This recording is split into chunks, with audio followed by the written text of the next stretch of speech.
Alors, le Zohar dans Korach de mardi. Alors, juste en 2 mots pour la parasha de Korach, d'accord? Korach, c'est un personnage, il s'est rebellé contre Moïse. Et Aaron, il a dit, vous avez trop de pouvoir, etc.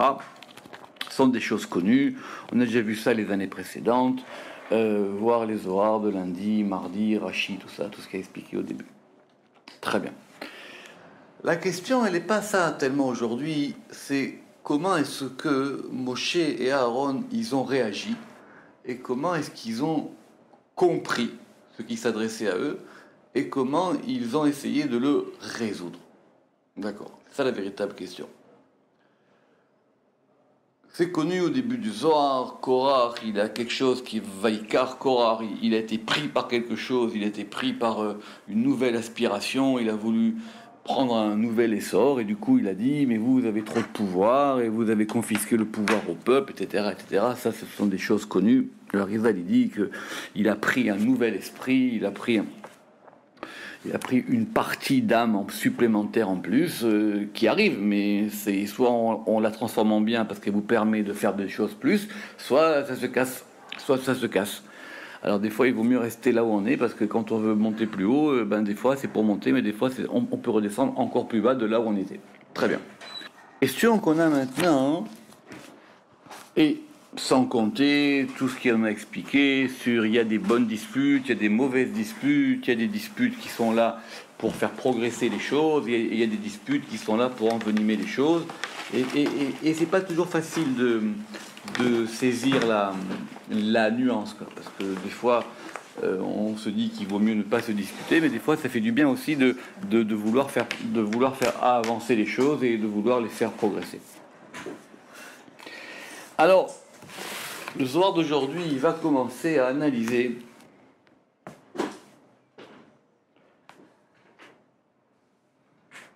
quelle a été qu'est-ce qu'ont fait Moïse et Aaron. Alors, normalement, au début de la paracha, dès qu'ils se sont présentés,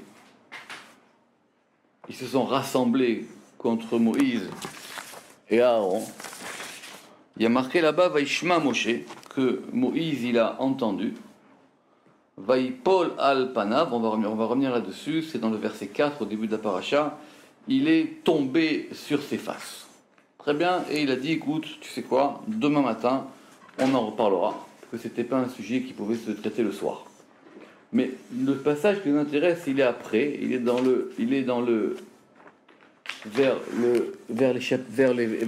toujours dans le chapitre 16, vers les versets 20, 21, 22, et on va s'intéresser au 22.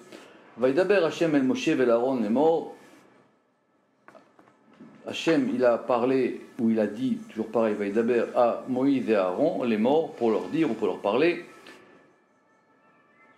Hibadelu mitoch aeda azot. Séparez-vous de cette assemblée. Va achale otam, et je vais les détruire. Keraga, comme un instant. Réaction de Moïse et Aaron. Vaipelu al penehem, ils sont tombés sur leur face. Vayomru, et ils ont dit, elle, le verset qui est marqué ici en exergue, elle, Elohe Aruchot. Alors, pourquoi ils ont choisi ces noms-là précis? C'est la question d'aujourd'hui. Elle, donc un nom de Dieu. Elohe Aruchot, littéralement le Dieu des esprits. Les Chol Bassar, pour toute chair, ou plutôt que pour chaque chair, c'est mieux que pour toute chair. Aish Echad Yicheta. Est-ce qu'un homme fautera, mais c'est plutôt le aïe, est-ce qu'un homme fautera ve'al kol ha'eda tiksof, et sur toute la communauté tu te courrouceras. Donc on veut comprendre quelle a été leur réaction. La réponse elle sera à la fin du texte du Zohar. Mais pour commencer, le Zohar va nous parler d'un sujet passionnant, qui est ce sujet de Job. Alors Job, très compliqué, parce qu'on ne sait pas à quelle époque il a vécu, qu'il était exactement, mais en tout cas, ce qu'on sait, que tout le monde sait, c'est qu'il a eu des problèmes, et pas les moindres. Il a eu des problèmes, il a perdu une partie de sa richesse, il a perdu des enfants, et il s'est retrouvé comme Job. Et la suite du livre de Job, c'est que il a 3 amis qui sont venus essayer de lui parler. Et plus exactement, ils ont essayé de le consoler. C'est quoi consoler? C'est ça la question d'aujourd'hui. C'est compliqué de consoler une personne. Ça veut dire il faut, comme dit au Zohar, il faut que ce soit quelque chose qui à la fois soit audible pour lui, qu'il puisse l'entendre. C'est pour lui dire, tu sais, il y a des plus grands malheurs, et tu sais, on est avec toi, etc. Bon, c'est bien, ça s'appelle du réconfort, mais ça ne s'appelle pas de la consolation. C'est pour ça qu'on appelle la consolation. Il n'entend pas cette chose-là, et en même temps qu'il aide là où il est. Consoler, c'est pas au sens qu'on oublie la peine, c'est pas au sens que ça va atténuer la peine. C'est que c'est quelque chose qui doit l'aider. C'est quelque chose qui doit l'aider. Et donc, le soir va commencer là. Les 3 premiers amis de Job, ils peuvent raconter ce qu'ils veulent. Job, ça lui fait ni chaud ni froid. Et au contraire, ça l'énerve encore plus. Il dit quoi? Alors maintenant, vous allez dire que c'est ma faute. Vous allez dire que je suis un méchant. Vous allez dire que j'ai fait des fautes, etc. C'est vrai que si quelque chose arrive à quelqu'un, il y a forcément une raison. Mais comme on n'est pas capable de décrypter la véritable raison pour laquelle ça lui est arrivé, ou s'il y a une raison ou s'il n'y en a pas, en tout cas, mais en tout cas d'essayer de comprendre les causes ou les non-causes de ce qui lui est arrivé, des fois c'est quelque chose qu'il vaut mieux ne pas border. Donc on va voir ça. Mais maintenant arrive un 4e personnage, qui est un personnage énigmatique qui s'appelle Elihu. Elihu, j'ai pas marqué en note, j'ai vu un midrash, dans le Talmud de Jérusalem, qui dit que c'était Isaac, le patriarche Israël. Et qu'est-ce qui se passe? Et donc, Rabbi Yehuda a ouvert, et donc pour comprendre cette notion, je vous donne la structure de l'argumentation. Donc on veut expliquer cette histoire de comment est-ce que Moïse et Aaron, ils ont réagi à la colère divine concernant la faute de Korah. Et Rabbi Yehuda a dit, pour vous expliquer ça, il faut qu'on parle de Job. Et donc on va parler de ce qu'a dit Elihu.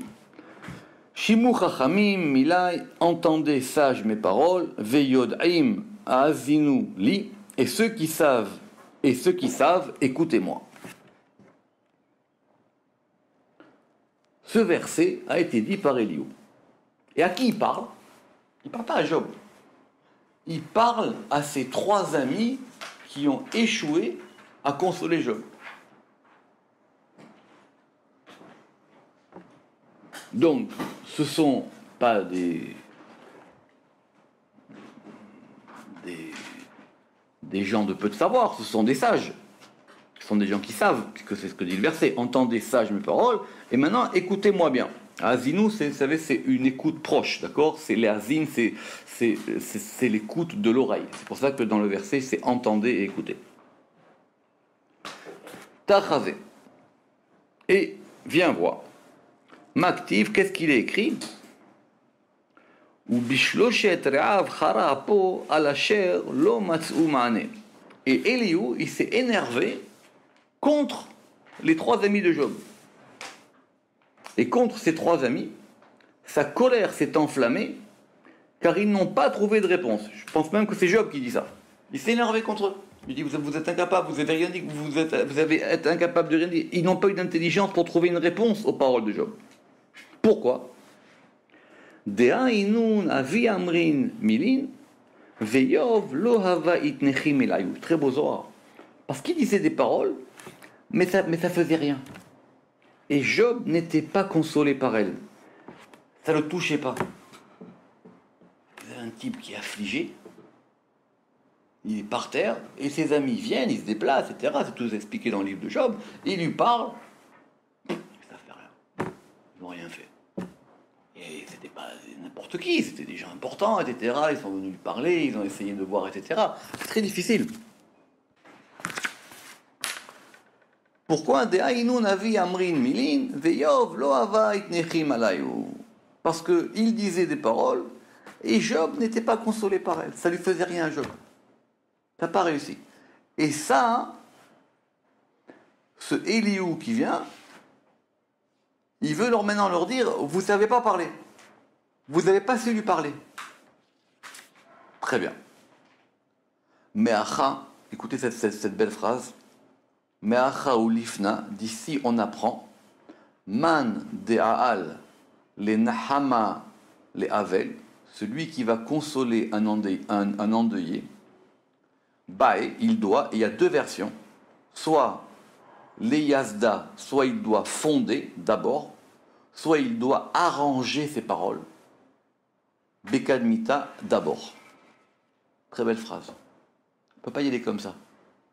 Il faut d'abord qu'il prépare ce qu'il a à dire. Et les deux versions, elles sont belles. Soit il doit le fonder, c'est-à-dire qu'il faut qu'il y ait un fondement, il faut que ça corresponde à quelque chose de vrai, ou soit il doit déjà arranger. Le Ramak, il préfère la deuxième version, il dit que pour qu'elles soient des vraies paroles de consolation. Pourquoi? Parce que Chavraya de Job, Avu Amre Melekeshut. Car voici, les amis de Job, ils disaient des paroles de vérité. Et c'est pas la vérité ici qui est en cause. C'est vrai. Mais, Aval, les Nahama les lave. Mais pour le consoler, non. C'est très beau ce soir. Il ne s'agit pas d'un problème de vérité. On ne parle pas de ça. Ils disent des choses vraies. Il n'y a pas de problème. Mais c'est pas ça. Ici, on n'est pas on n'est pas dans un dialogue ou dans une situation où c'est la vérité qui importe. Parce que ça n'a pas été atteint à ce niveau-là. Ça ne veut pas dire que Job, il connaît la vérité. Ils peuvent lui apprendre des choses qu'il ne connaît pas. Ils peuvent lui dire des choses véritables. Mais ça rate. Pourquoi? Begin de bae milin de iou yode alaïou, car il faut des paroles qu'il puisse reconnaître. Relire. Dea, on relit. Dea chavraya de Job. Avu amre milekeshut. Il disait des paroles de vérité. Avalena hamale lave. Mais pour le consoler, non. Pourquoi? Begin, c'est plutôt parce que. Ce sont mes petites notes à moi. Begin deba et milin, parce qu'il faut des paroles, des iou yodé alaïou, alors qu'il puisse reconnaître ou qu'il puisse accepter. Mais yodé, c'est dans le sens de reconnaître, comme dans Toda, c'est-à-dire qu'il puisse même à la limite les remercier, quoi. Enfin. Léodote, ça veut dire aussi en héroïne, quand on dit animodé, ça veut dire j'accepte, je reconnais. D'accord? Ça a plusieurs sens. C'est ce verbe de odaa, toda, modim, la oda. C'est la reconnaissance. Le fait de reconnaître, le fait de remercier, le fait d'être.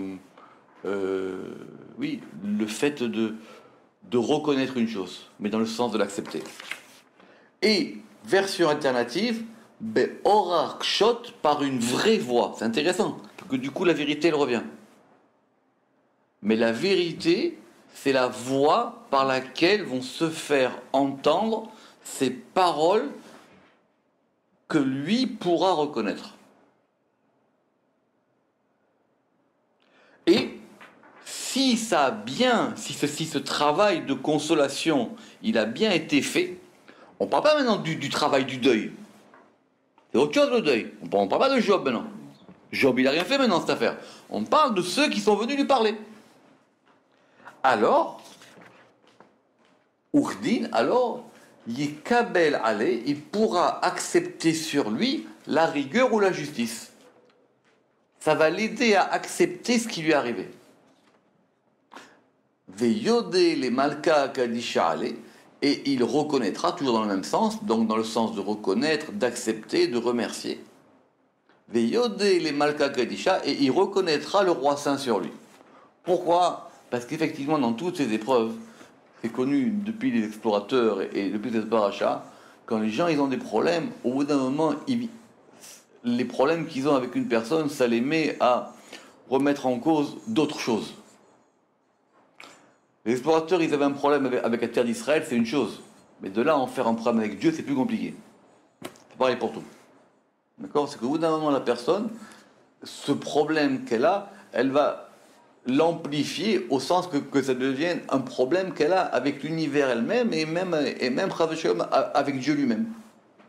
Finalement, elle va je sais pas si ça s'appelle qu'elle en veut à tout le monde, mais ça veut dire que elle va mettre dans son problème tout. Elle met tout dans son problème. Que les explorateurs ils aient un problème vis-à-vis de la terre d'Israël, c'est une chose.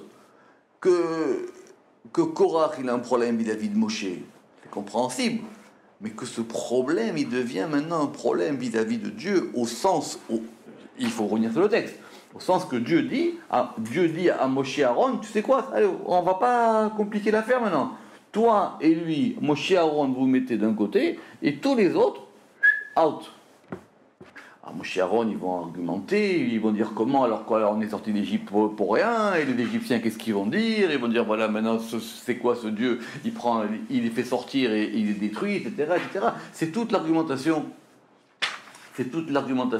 qui vient dans le début du chapitre 16, avant d'arriver au verset 22.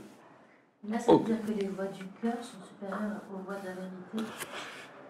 Le cœur, c'est une compréhension plus profonde. Mais c'est pas antagoniste avec la vérité. Ils lui ont dit des choses vraies. Il faut être précis dans le soir.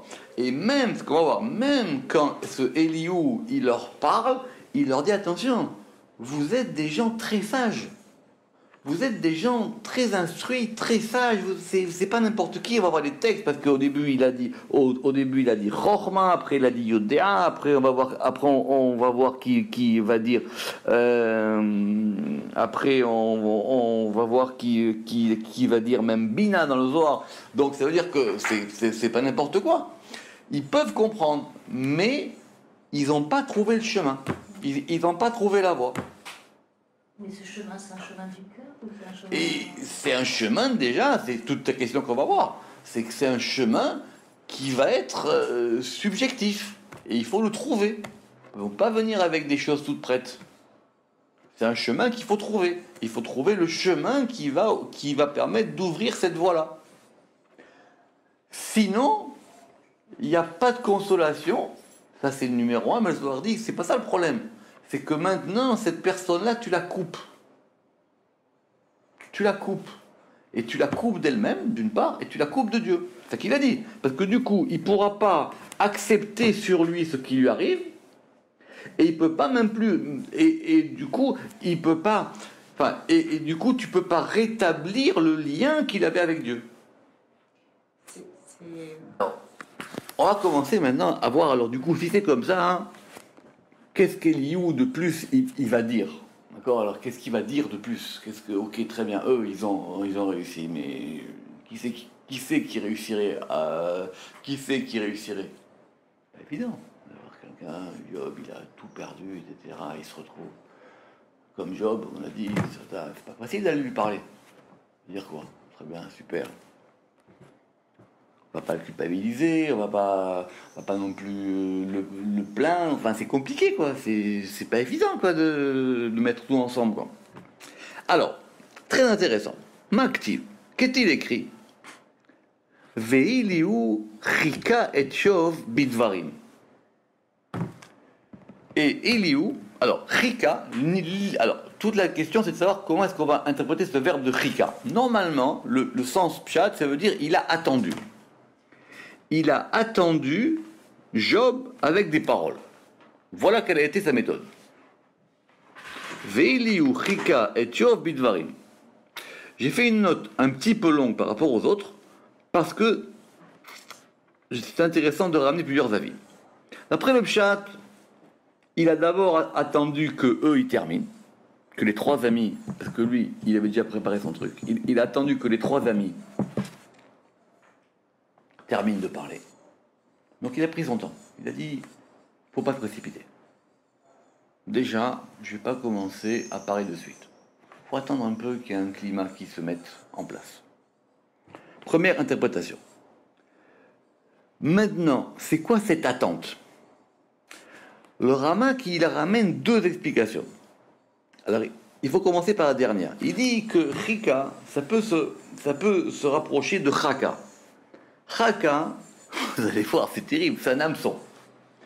Et dans Job, plus tard, on trouve que quand on va retracer à Job toute la création du monde, puis qu'après, il va lui expliquer tout, comment est-ce que Dieu a fait le monde pour lui expliquer son problème, il dit, tu sais quoi, même le Léviathan, vous savez qui c'est le Léviathan, ce fameux poisson qui a été créé lors de la création, il dit, même ce Léviathan, Dieu, il a attiré avec un hameçon.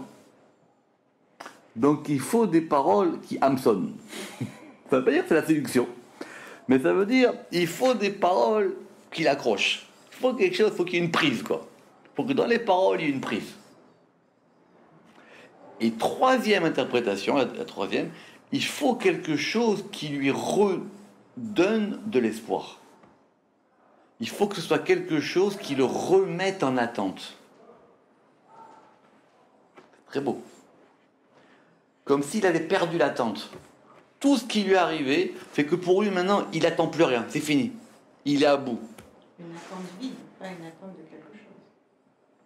Alors, l'attente en tant que telle. Alors, il dit ici que des paroles qui l'ont amené à attendre le salut du Saint béni soit-il et à le reconnaître.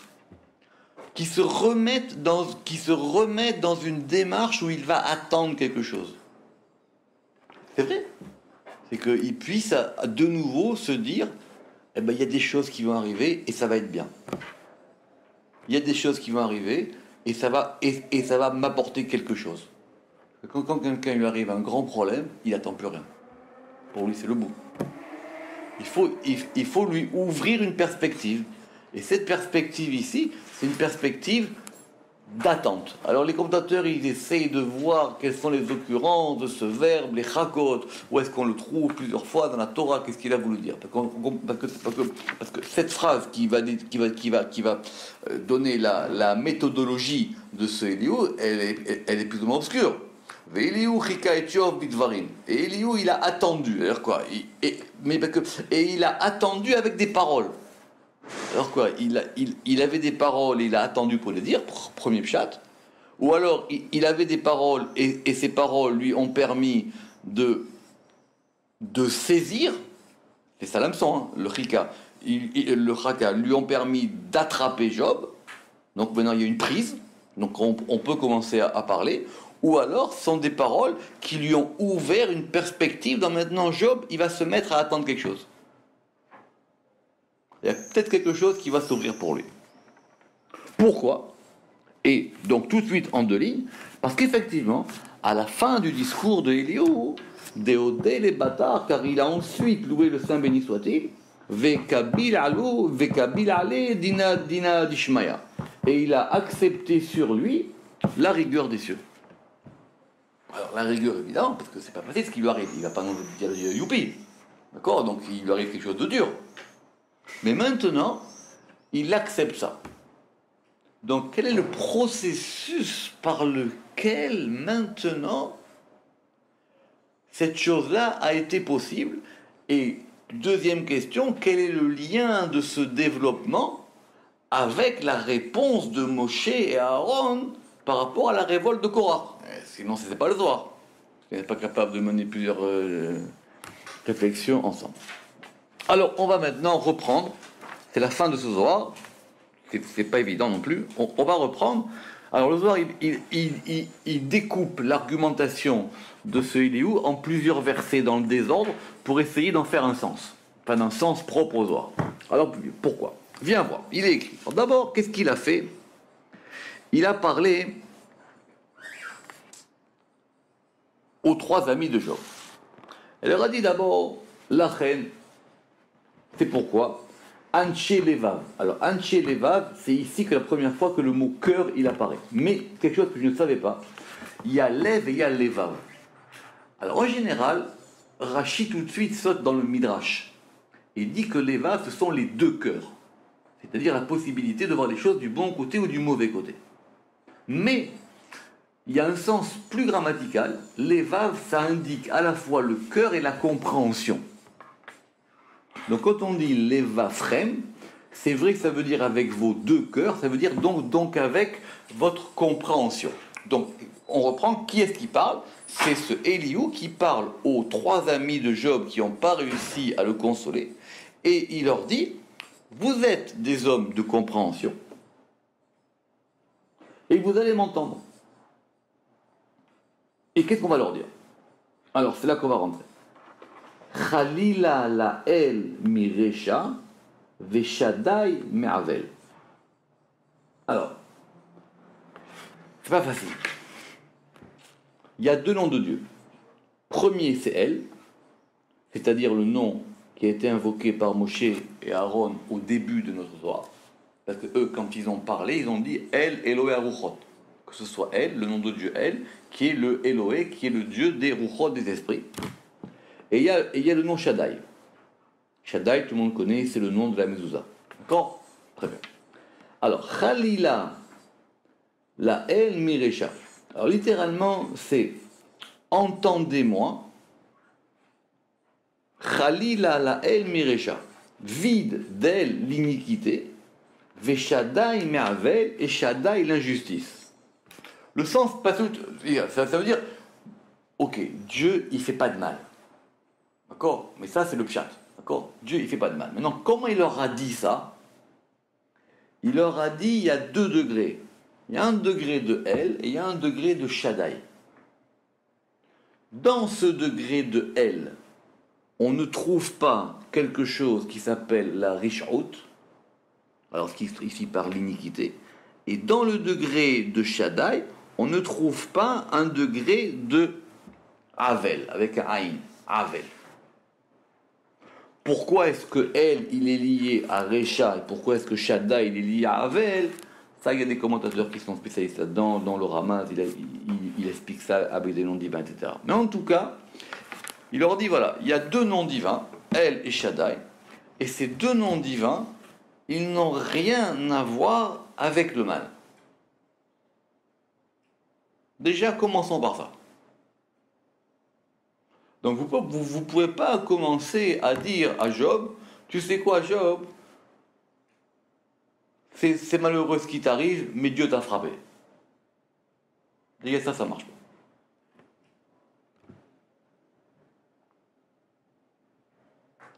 Alors, le Zohar, il va reprendre ça.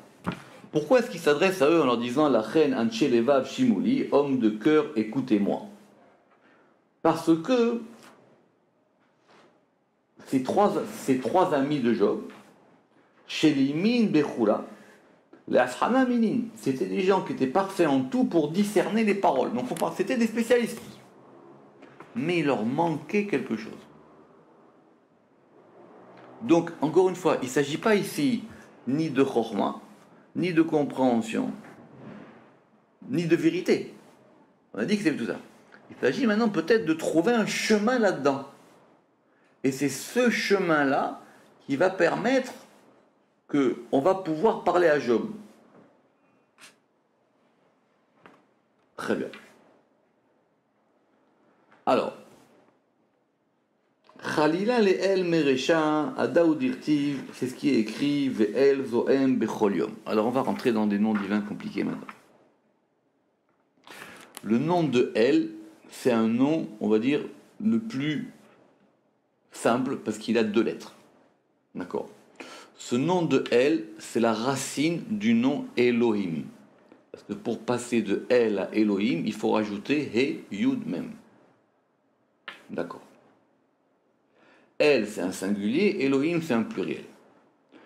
Normalement, ce nom de El, c'est toute une discussion dans le Zohar de savoir comment est-ce qu'il agit.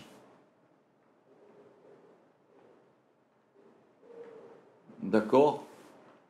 Par exemple, dans les Kavanot, quand on dit que Dieu, il est ma reine Abraham, il est le bouclier d'Abraham, même c'est 40, Gimel c'est 3, Nun, c'est 50. Ça fait 93. Et El, c'est 1. Et la Med, c'est 3. Non, pardon, ça fait 31. D'accord? Ça fait 31. Et donc, Magen, le fait que Dieu il soit Maren Abraham, c'est 3 fois le Shemkel. Le fait qu'il soit bouclier d'Abraham, ça correspond à 3 fois le Shemkel. Comme ça c'est expliqué dans la Rizal et même ailleurs, etc. Que Maren, c'est 3 fois le Shemkel. Ce nom de El, le Zohar, c'est toujours pareil. Quand on ne sait pas comment expliquer une chose, il faut voir comment la Torah en parle. Donc il faut trouver des versets. Et il y a un verset compliqué qui dit El Zohem Bechol Yom. Le verset qui est cité ici, qui dit El Zohem Bechol Yom, qui est un Zohar expliqué dans Vaïkra là-bas. C'est expliqué que El, il s'irrite chaque jour. Ce degré de El, on va dire, c'est un degré féminin des choses. Ce degré féminin des choses, il est lié, on va dire, si on veut parler de Sirot maintenant, il est lié à la Malchut. Et lui, il ne comprend pas en lui de Récha. Mais c'est un nom qui est capable de se mettre en colère parce qu'il y a des choses qui ne lui plaisent pas. Il y a marqué El Zohem Bechol Yom. Ça veut dire que tous les matins, il y a le Shemkel, et ce Shemkel, il voit ce qui se passe dans le monde et c'est pas bien, alors ça l'énerve. Ça l'énerve. El Zohem Bechol Yom. Vous regardez ce Zohar, je crois qu'il est dans le Tzav.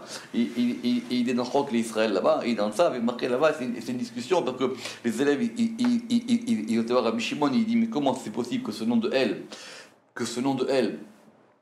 qui est du bon côté, il soit capable de devenir maintenant un objet de courroux. Et Rabbi Shimon, il a dit, je vais vous expliquer, parce que justement, il y a des gens qui sont capables de transformer les miséricordes en rigueur. En tout cas, premier élément, pour aujourd'hui, on va dire que ce El, c'est un nom d'Hachem.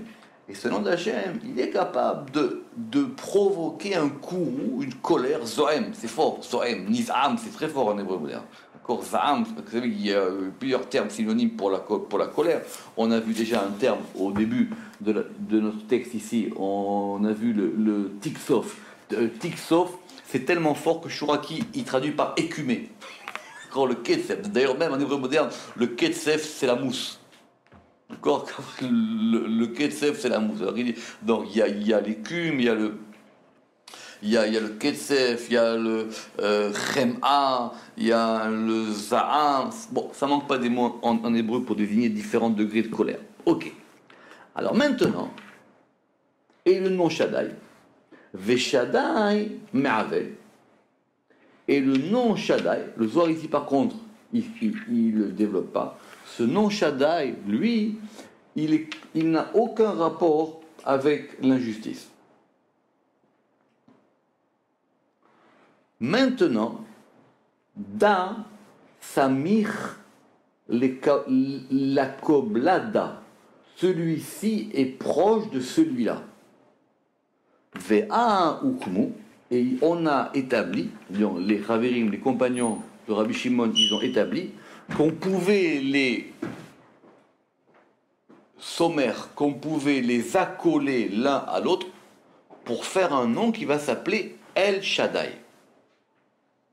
Or, quand on a ce nom de El Shaddai, ça permet d'adoucir les rigueurs.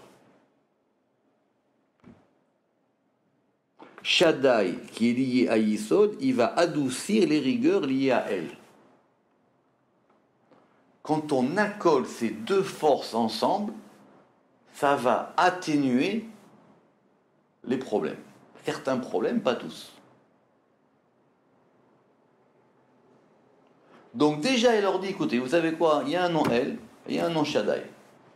Le problème, il vient ni de l'un ni de l'autre. Mais sachez que si vous prenez ces deux noms et que vous les accolez, être sommaire, c'est être même appuyé, et si vous les mettez ensemble, ces deux noms, déjà, ça va provoquer quelque chose. Ok. Alors, là, il y a un paragraphe où j'ai été obligé de mettre toute l'argumentation en 3 versets de Liu, parce que le Zohar le cite dans le désordre. Or, si on n'a pas ça, on ne peut pas suivre. Alors, donc, ça, c'est la suite, d'accord ? On en était au verset 10, et maintenant on va faire le 11, le 12, le 13 et le 14. Ok. Alors qu'est-ce qu'il leur dit? Qui foal adam yeshalem lo. Alors, car l'acte de l'homme, yeshalem lo, il paiera pour lui. Ou cheorach ish yamtsienu, et comme la voix de l'homme, il lui fera trouver ou il lui fera advenir. Le pshat, c'est qu'il dit, tu sais quoi? Chacun, il fait une action. Dieu, il paye pour les actions de chaque personne. Ça fait du bien, tu recevras une récompense. Et donc, selon la voix de l'homme, Dieu, il te fera advenir ce qui te revient. Donc déjà, ne remets pas en cause la justice divine. Chaque chose se paye. Chaque chose se paye, il n'y a pas de problème. Et en fonction de l'action de chacun, Dieu, il va te donner ce que tu dois. Af. Omnam, elle, mais, même, elle, lo yarshia. Donc le elle, il ne va pas, mais même elle, lo yarshia, le elle, il ne va pas donc faire de l'iniquité. Ve Shaddai lo yaved mishpat, et Shaddai, il ne va pas pervertir le jugement. Mais il y a quand même la possibilité que ces deux noms qui s'appellent El et Shaddai, ils font qu'il y a une justice qui se passe et que les choses ne soient pas toutes dévoyées. Mi fakad alavarza ou mi sham ou mi sam tevel kula. Pourquoi? Parce que sache qu'il y a quelqu'un qui a préposé sur lui la terre et qui a mis l'univers entier. Im yasim elav libo rucho v'nishmato. Et si l'homme, il place vers lui son cœur, libo, là le cœur il est là, rucho c'est l'esprit, v'nishmato et son âme, vers lui il le rassemblera.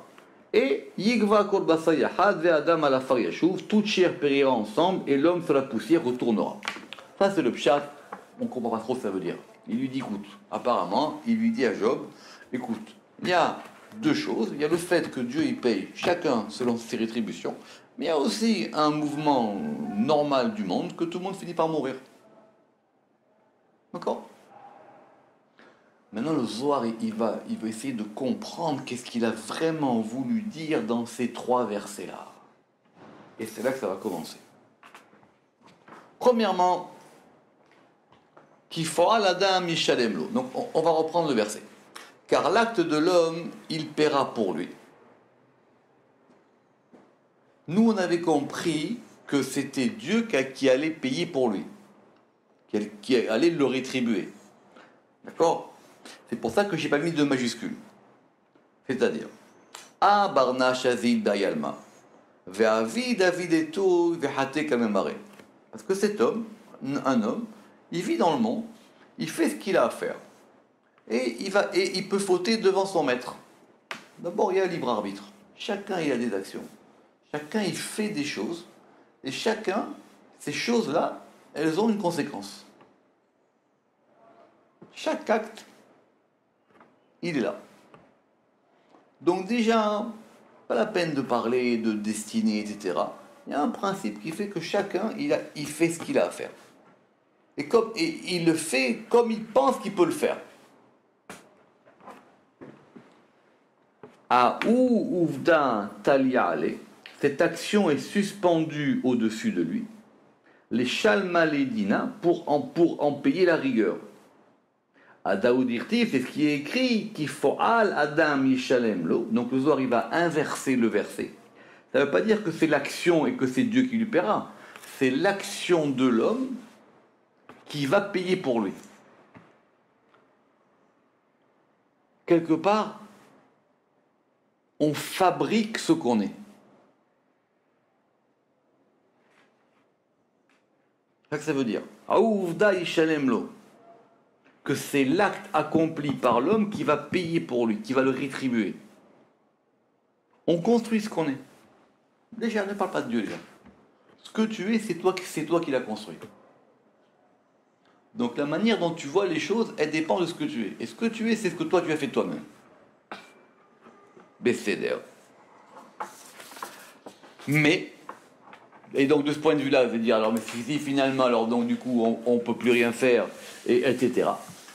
Mais, Vim Kolda, Imiasim elav libo, si il place vers lui son cœur, si maintenant dans ce que je fais, je suis capable d'orienter ça dans une direction, et que je mets ça par rapport à un élément qui s'appelle le cœur, et que ce cœur-là, je lui donne une direction qui va au-delà de mes actions, qui va debarna shavi libi vereute, les atava kamemare, puisque l'homme, il place son cœur et sa volonté pour revenir devant son maître, si maintenant il donne à ses actions qu'il a fait ou qui peuvent peser sur lui, il donne une direction, alors ça change tout. Pourquoi ça change tout? C'est-à-dire une action, elle est faite.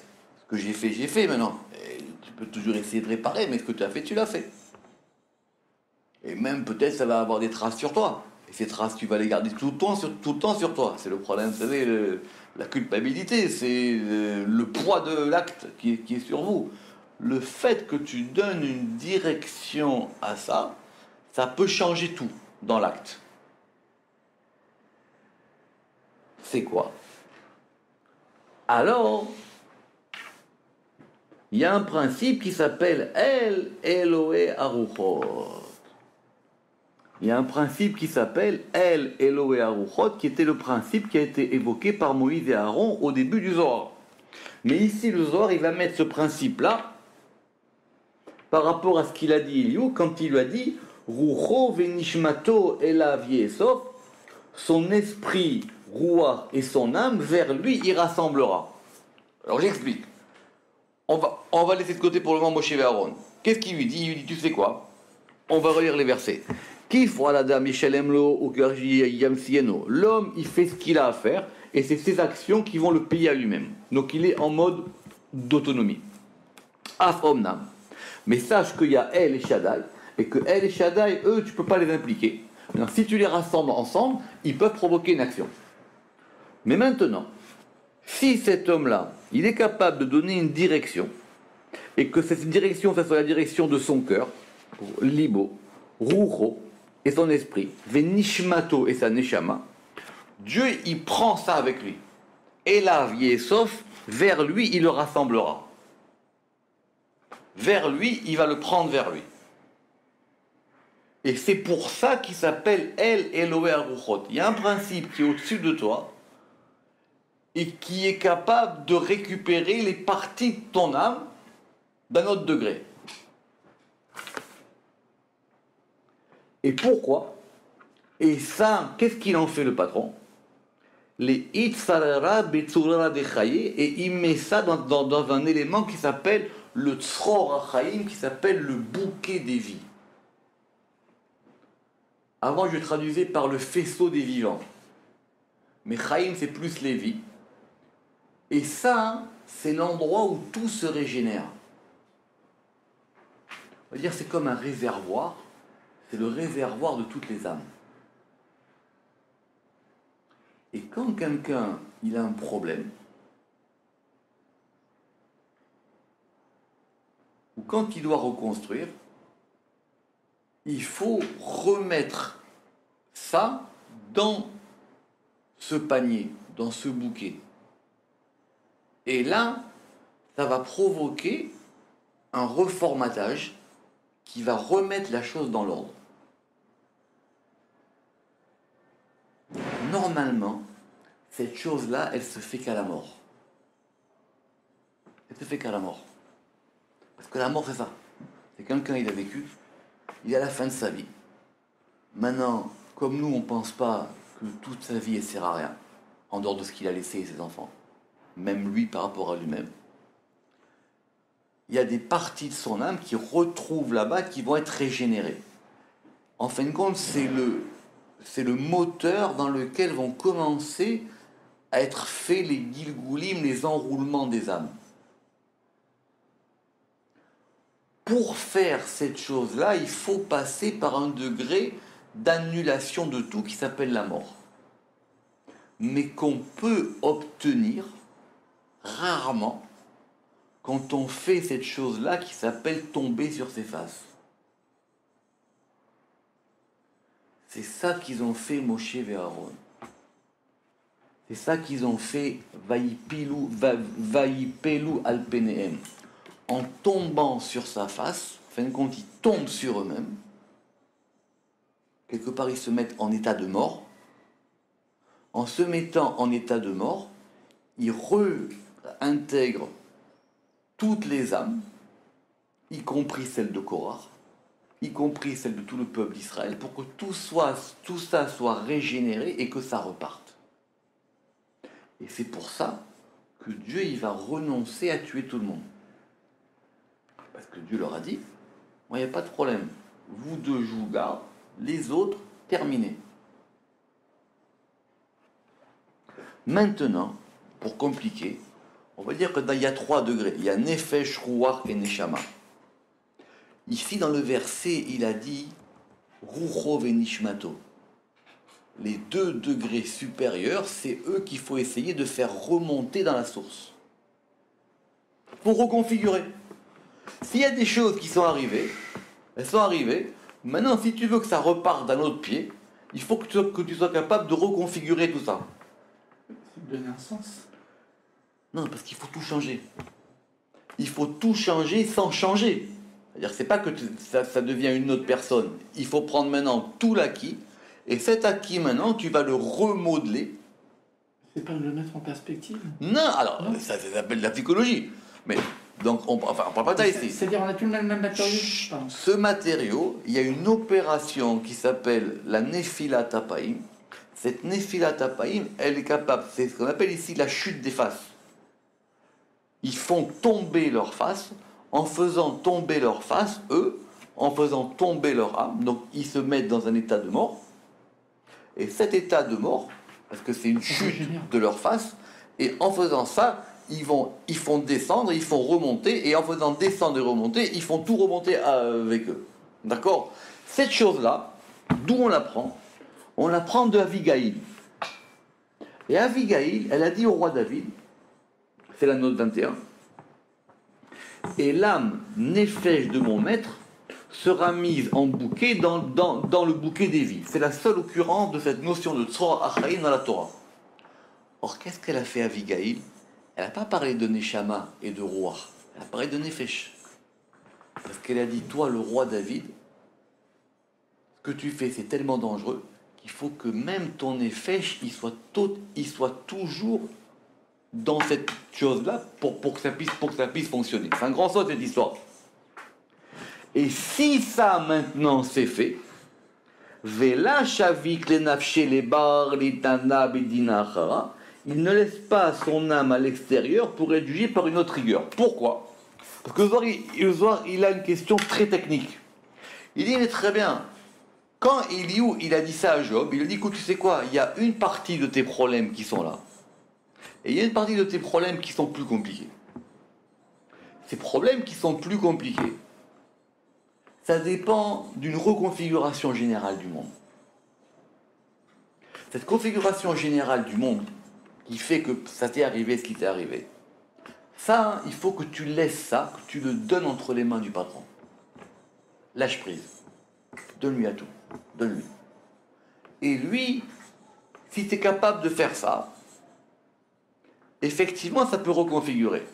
Mais le nefesh c'est quoi ? C'est la partie minimum de l'âme, c'est-à-dire ce que lui ressent, ce qu'il y a en lui.